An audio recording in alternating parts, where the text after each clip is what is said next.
बापरे आज की पवन 4-5 थर झटे सारे हेले भी केते पत्र पड़ुची देख। भाविली टिके पवन कमिले चुली लगेबी कहीं ना आमर एपटे गैस बुकिंग करिवार 45 दिन पर गैस मिलूची से क्षीर को गैस रे बसी देकी मु चली साग बाछी आउ तार वीडियो करी मत जेहेतु स्टैंड रे मोबाइल रखी वीडियो करने पड़ता है से बारंबार उठ पढ़ावा पड़ी थाए। गैस बंचेबी कौन एटी क्षीर पुड़ी कढ़ा भी पुड़ी जाइए। मो बापा मत शिखुची केमिति स्टैंड रे फोन को रखी वीडियो सहजरे बनई पारिबी।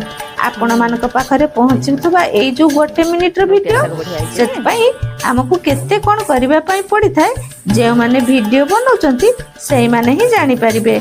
एपटे ए पवन को देखुना चुलुरु केमिति निया को सब बाहर कर नउची। मो वीडियो जदि आपन को भल लागु थाए ताले लाइक शेयर सब्सक्राइब कर देबे। जय श्री जगन्नाथ।